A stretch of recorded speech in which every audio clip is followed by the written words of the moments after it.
Olá, gente, professora Raquel, e hoje mais uma aula do Enem. O nosso tema é ética, e eu escolhi para vocês, dentro das questões que caíram nos últimos 5 anos do Enem, eu escolhi algumas questões. Tem uma questão sobre Nietzsche. Vamos falar sobre essa daqui, olha, do Enem de 2016, é uma questão sobre Nietzsche.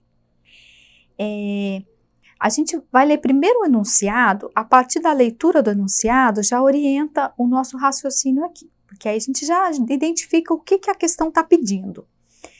A gente ganha tempo com isso. O texto exprime uma construção alegórica que traduz o entendimento da doutrina nihilista. O que é nihilismo? É um texto do próprio Nietzsche, assim falou Zaratustra. Antes de começar, porque está perguntando o que seria nihilismo, né? O texto é uma construção que traduz um entendimento da doutrina nihilista. Eu preciso saber o que é nihilismo. Nihilismo é um vocabulário em filosofia que é a afirmação do nada. Em oposição à tradição que afirma o ser, há um ser, temos uma essência, e a emanação desse ser a partir dessa ideia de ser, nós criamos o nosso pensamento metafísico. Os medievais vão chamar esse ser, o ser dos clássicos gregos, seria o ser divino para os medievais. Mas o ser é belo, bom e justo. Todas as nossas ideias éticas, estéticas e sociais são fundamentadas nessa noção metafísica de ser. Então há um ser, nós temos uma origem no ser, aí tem as interpretações disso, de Platão, de Aristóteles, a interpretação medieval, mas há uma afirmação do ser. E a doutrina nihilista é uma afirmação do nada. O existencialismo ateu de Jean-Paul Sartre é fundado nessa linhagem filosófica do nada, há um nada.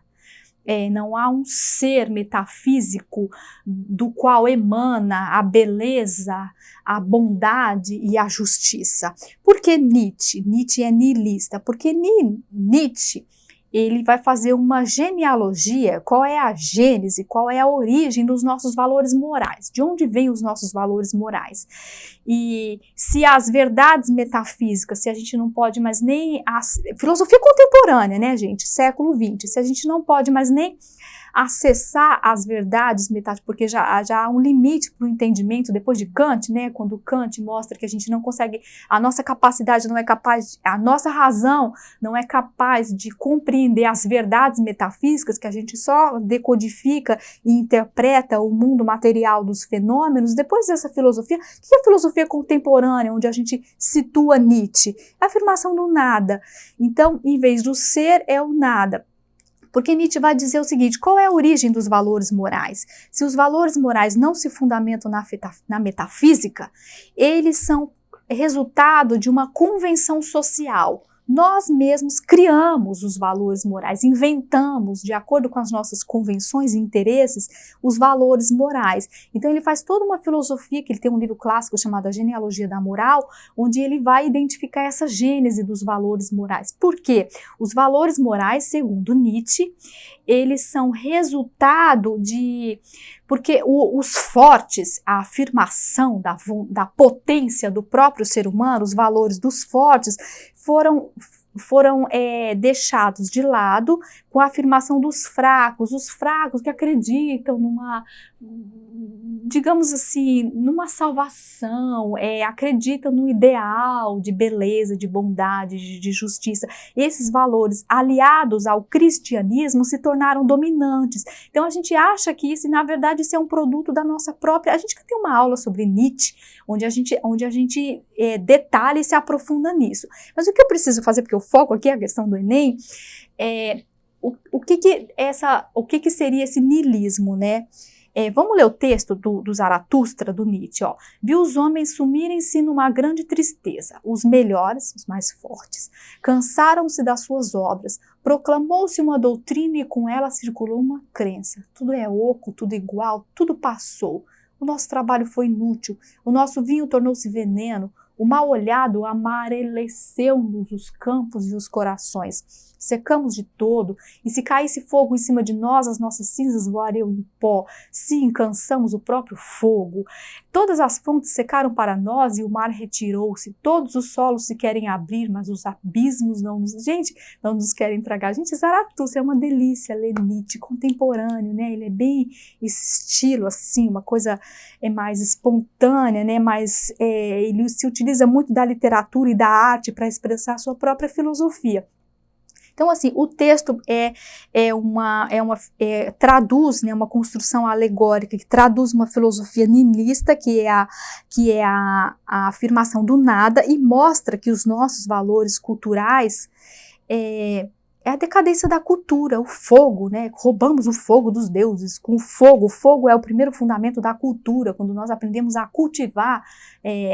Então, assim, ele mostra que haveria uma decadência. Enem de 2016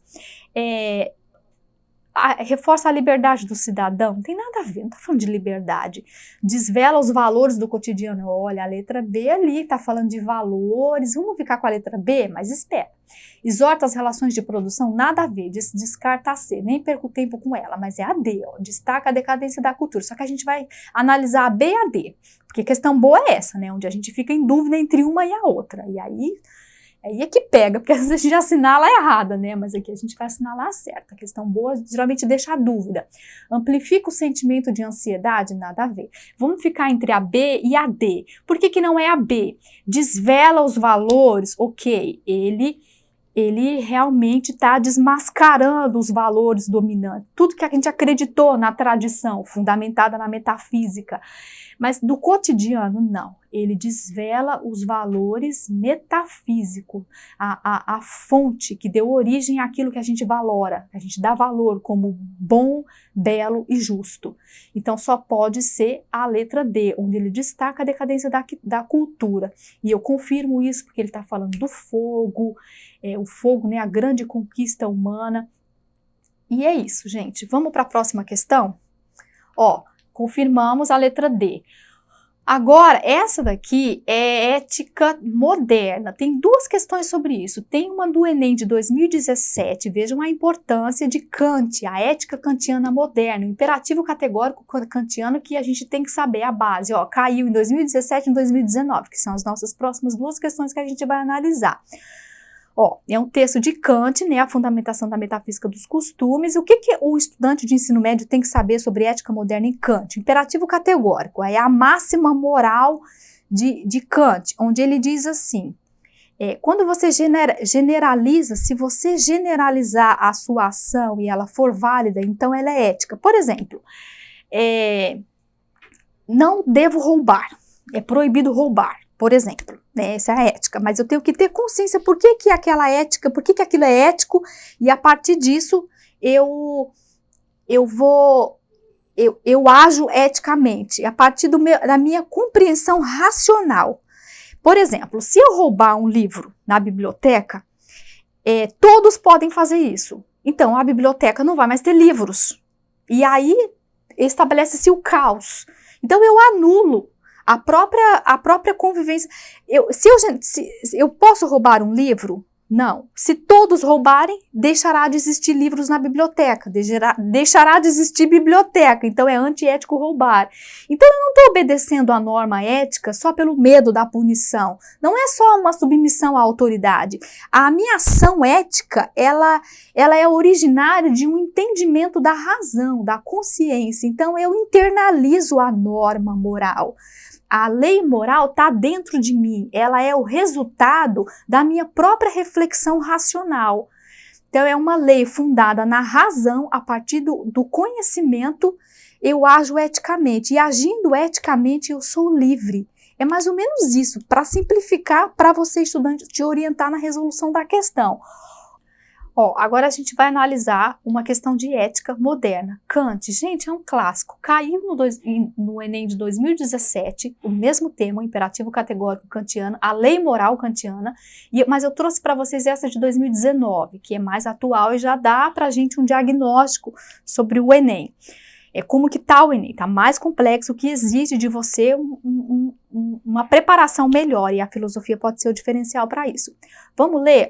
O imperativo categórico está falando sobre a ética kantiana. A ética kantiana, o que o estudante do ensino médio tem que saber sobre a ética kantiana, né? Kant, a lei moral kantiana chama-se imperativo categórico. O imperativo categórico é porque é uma lei moral fundamentada na própria razão.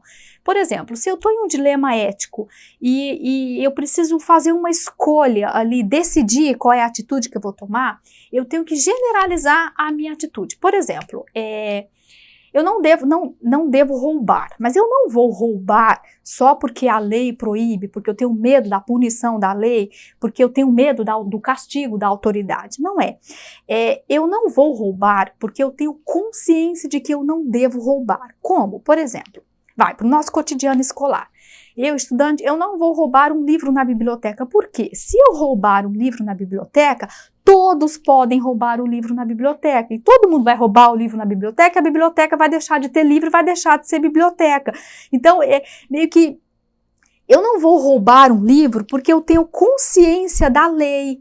Eu obedeço à lei a partir da minha conscientização de que essa é uma lei baseada na razão. Se a minha atitude pode ser generalizada para os outros, então ela é ética, se ela pode ser universalizada. E caso, o que eu vou fazer? Se eu generalizar para os outros e for antiético, então eu não devo fazer. É mais ou menos isso, para simplificar para você, estudante. Então, é o imperativo categórico kantiano. Aí, é uma questão do Enem de 2019, né? Tem um textinho do Kant e tem um textinho de um comentador.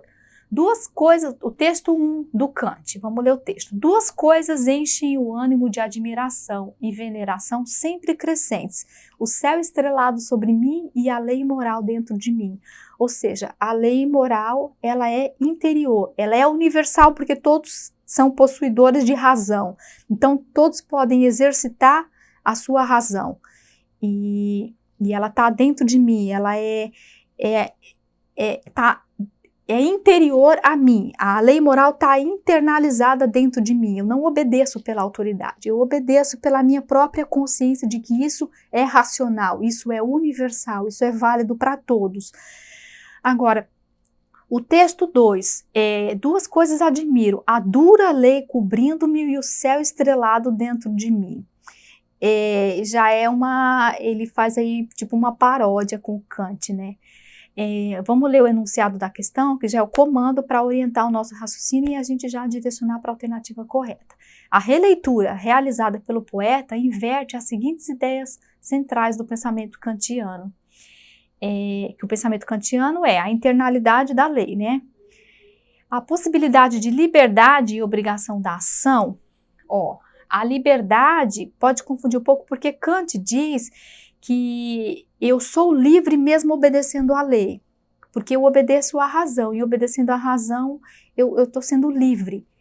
E obrigação da ação, eu procuraria como certa uma alternativa que seja mais precisa, clara e evidente do vocabulário kantiano. A prioridade do juízo, isso é vocabulário kantiano, me induz a isso, porque o juízo é a priori, né? A razão contém as categorias do entendimento, então isso já é a priori, isso é Kant. Mas a importância da natureza, não é importância da natureza, porque está falando do céu estrelado, né? Vamos para C, necessidade da boa vontade, crítica da metafísica. Necessidade da boa vontade não tem nada a ver. Agora, crítica da metafísica, porque Kant não é que ele faz mais ou menos uma crítica, ele estabelece os limites. A razão conhece a física, a razão conhece e decodifica as coisas materiais, a forma como os objetos aparecem ao sujeito. Ele não necessariamente faz uma crítica, ele faz o limite entre a física e a metafísica. A metafísica deixa para a fé, porque ela transcende, vai além dos limites da capacidade da razão. Isso é a essência do pensamento kantiano. Você vê que as questões, elas têm muito vocabulário kantiano. 2019 exige de você um conhecimento mais aprofundado na filosofia. prescindibilidade do empírico, ele não mostra que o empírico é prescindível. O empírico é o conhecimento do mundo material processado pela razão, e a autoridade... Gente, é a letra E, claro e evidente. Interioridade da norma, que o sujeito moral internaliza a regra moral, e fenomenalidade do mundo, porque a razão, porque está falando do céu estrelado e percebido, é a percepção que o sujeito tem dos fenômenos tal como ele aparece para a consciência. É isso. A letra E, vamos confirmar? Certinho, a letra E. Gente, acesse a nossa plataforma Eduque, onde você pode acessar essa aula, ver e rever e desenvolver o seu próprio conhecimento. Estudem, filosofia é importante.